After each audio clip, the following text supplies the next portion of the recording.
नमस्कार दोस्तों, आप देख रहे हैं संकेत एडिटी। जैसे कि आपको पता है कि राजेश कुमार निषाद की जिस तरह से निर्मम हत्या होती है, कई लोग मिलकर और एक व्यक्ति पर टूट पड़ते हैं। और आपको बता दें ये मामला कैसे हुआ। हम उस जगह पे हैं जहां पर राजेश निषाद की हत्या हुई है। ये देख सकते हैं यहाँ पर शराब पीने वाले आते हैं, शराब पीते हैं। ये राजेश का ही ज़मीन है और यहाँ पर शराब पीने के बाद आपको बता दें कि जब शराब यहाँ पर पीते हैं, ये देखिए गिलास उलास पड़ा है, यहाँ पर शराब पीते हैं। और शराब पीने के बाद आपको हम दिखाते हैं कि राजेश के पिता की जो समाधि है थोड़ी ही दूर पे है और वहाँ पर जाके पेशाब करते हैं। क्योंकि वो थोड़े से कोने में है तो इसलिए वहाँ पर जाके कई लोग पेशाब करते हैं। अब एक चीज़ है, बाप की समाधि पे जब बेटा देखता है कि बाप के समाधि पे कोई पेशाब कर रहा है तो बेटा रोकने जाता है और रोकने जाते हैं तो यही जो मुद्दा है, यही उनके काल बन गई। आपको हम दिखाते हैं वो समाधि।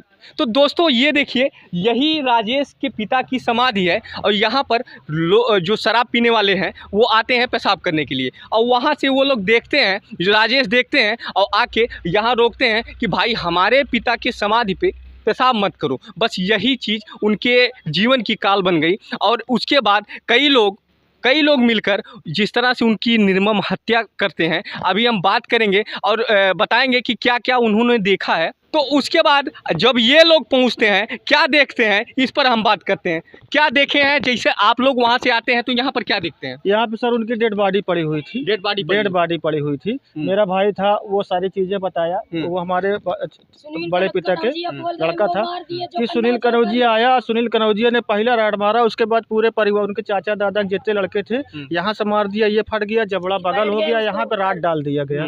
इस अकेले व्यक्ति पे सब टूट पड़ते। एक भाई बचाने वाला था, उसको 4 लोग दाबे हुए थे, लटाए हुए थे। नहीं तो वो तो बचा ही लेता था। लेकिन अब उनकी संख्या ज्यादा थी सर, क्योंकि उनके पूरे परिवार के जितने चाचा दादा लड़के थे सारे लोग मिलकर उनकी हत्या किए हैं।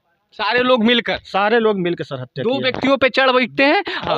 और खासकर कहीं ना कहीं राजेश को ही मारने की उनकी मेन मंशा था कि राजेश को मारना है, इसको नहीं मारना है, इसको घायल कर दो। मेन मंशा थी राजेश की हत्या करने की। अच्छा, हत्या करने पर राजेश के लिए ही वो राजेश के लिए आए थे। सुनील कनौजिया पहले भी कुछ विवाद था क्या? पहले उनके छोटे वाले भाई को, राजेश के भाई को एक बार मार दिया गया था। यही सुनील कनौजिया के पूरे परिवार लोग मारे थे। उनके हाथ प्लास्टर बंधा हुआ था क्योंकि वो पुलिस का आदमी है। तो पुलिस वाले अपना शोर सिफारिश बुला किया कहे कि इनको FIR ना करे। बाकी पूरे गांव से पूछ लीजिए, सब बताएंगे कि पुलिस के परिवार वाले लोग सुनील लोग उसके राजेश के भाई के एक बार मारे थे, उनका हाथ टूट गया था। 3 महीना वही विवाद था, कहीं ना कहीं दिमाग में रखे थे वो। वही विवाद था। और उसमें राजेश ने गाली दे दिया था कि मेरे भाई को क्यों मार दिए। गाली देना सुनील के लिए काल हो गया कि एक पुलिस वाले को गाली कैसे दे दिया। वो प्री प्लान से आया, ऑन ड्यूटी कर रहा था, ड्यूटी छोड़ करके आया वहाँ, बता कि मैं ये नहीं पता शादी करना, वहाँ हत्या करके सीधा भाग गया सर। आप उस समय थे जब उनकी हत्या हो रही थी? आप थे? क्या देखे आप उस समय? कितने लोग थे उस समय? तो 10 से 12 लोग थे। और आप लोग 2? हम लोग एक आप थे और एक जी सर, हमारे बड़े। और उसके बाद क्या होता है? उनके बाद में मैं फोन से बात कर रहा था, वहाँ पे आगे बात कर रहा था। वहाँ से ये लोग मान लो करके उसके बाद में लेटा दिए। हम वहाँ से पहुँचे तो हमको भी 4-6 लोग पकड़ लिए तो उनको फिर सर से सरिया मतलब आपने देखा है अपने भाई की? मेरे आंखों के सामने से पकड़ लिए। जब हमारे को आपके भाई थे? जी सर, हमारे बड़े पापा के लड़के हैं। आप सोच सकते हैं कि इनके नजरों के सामने, इनकी आंखों के सामने, इन्हीं के भाई के, बड़े पापा के लड़के की और निर्मम हत्या हो रही है। वहाँ कई लोग मिलकर लात घूसे जो भी पा रहे हैं उससे मार रहे हैं और इन्हीं के सामने।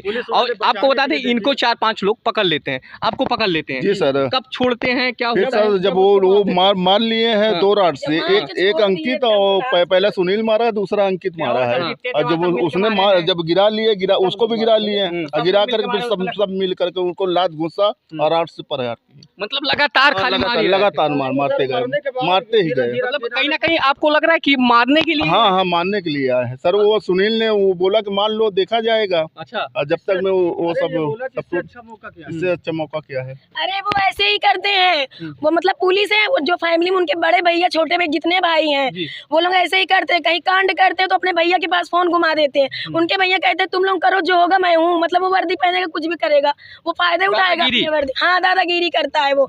ऐसे कई जगह वो किया है, हर जगह से वो उसका बचत बन गया है। मतलब वो जान गया कि हमको कोई कुछ नहीं कर सकता।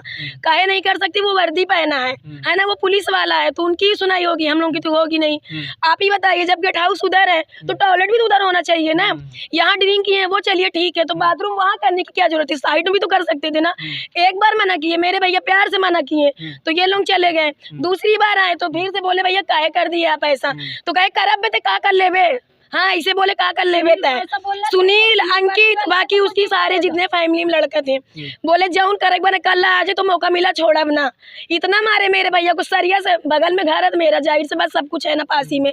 इतना मारे कि मार के लेटा दिए। लेटाने के बाद सब भाग गए सब। बोल रहे थे कि हॉस्पिटल लेके जा रहे थे, इधर उधर सब भाग गए छोड़ के मेरे भैया को। हमको इंसाफ यही चाहिए। मेरे भाभी के 3 बच्चे हैं, 2 बहन है। आप ही बताइए हम लोग किसके सहारे हैं? आप हमारी यही है मांग की, हमारी शादी भी हम लोग कौन करेगा? मेरे भैया ही थे सब, पिता भी थे। पिता के जाने के बाद मेरे पिता वही थे, वही मेरे पिता थे। माई बाप पिता सब वही थे मेरे भैया के अलावा कोई। बता दें 2 बहनों की अभी शादी है और छोटे छोटे बच्चे हैं। पूरी फैमिली उन्हीं के ऊपर डिपेंड थी, वही करता धरता थे और उन्हीं को मार दिया गया। बहनों की अभी शादी नहीं हुई है। हम यही कहना चाहेंगे, सुनील कनौजिया को फांसी, उसके साथ जितने लड़के थे सबको फांसी होना चाहिए। और मेरी भाभी के बच्चे, मेरी भाभी कैसे रहेंगी? सरकार से यही मेरी मांग है कि 1 करोड़ रुपए चाहिए और सुनील कनौजिया के साथ जितने थे सबको फांसी चाहिए। और प्लस अगर उनको फांसी नहीं दी जा रही है तो सुनील कनौजिया को हम लोगों को दे दिया जाए, हम यही मांग करेंगे। नहीं तो फांसी होना चाहिए उसको। और मेरी भाभी को, मेरी अम्मा को कौन देखेगा? कौन है अब ये घर और कौन बनवाएगा? आप ही बताइए। सरकार से मेरी यही मांग है। काहे नहीं सुन रही है सरकार? आज 3 दिन हो गया ना, मीडिया आ रही है जा रही है, मतलब वो पैसा दे रहा है ना पुलिस में बैठ के, उसके साथ पुलिस मिली हुई है, हम लोग के साथ कोई नहीं है ना। पुलिस तो उसके साथ पुलिस पूरी मिली हुई है, कहीं ना कहीं सर उसके साथ पुलिस डिपार्टमेंट पूरा मिला हुआ है ना। तो कोई पेपर में आउट हो रहा है ना कुछ हो रहा है, बस आश्वासन दिया जा रहा है, आश्वासन। आज अगर यही कोई बड़ा आदमी मारा गया होता तो बड़े बड़े नेता, मंत्री, विधायक, अधिकारी, डीएम, पीएम सब आ गए होते। कोई अधिकारी यहाँ नहीं। अगर मारा होता यहाँ तो आज यूपी पुलिस का सिपाही अगर मारा होता तो पूरा अब तक उनका पूरे खानदान का घर गिरा दिया जाता। ये क्या है? लेकिन अभी तक कोई कार्रवाई नहीं हुई क्योंकि वो यूपी पुलिस का सिपाही मारा है ना। भाई जब अपना बच्चा मारता है तो इंसान बचाता है। तो आज गवर्नमेंट जो सरकार है, यूपी पुलिस आज वही कर रही है, वो अपने लोग को बचा रही है। अभी आज 2 दिन हो गया है, ना ही उसका कोई निलंबन का आया, ना ही कोई कुछ आया है, बस कार्रवाई कर रहे हैं, ऑन ड्यूटी आए, पेपर कर रहे हैं, ऑन ड्यूटी कोई मर्डर कर रहा है पुलिस वाला। यही पुलिस का काम है सर। तो दोस्तों आपने पूरी घटना सुना और अब आप कमेंट कीजिए और आप भी मांग कीजिए कि इनको जल्द से जल्द न्याय मिले। धन्यवाद दोस्तों।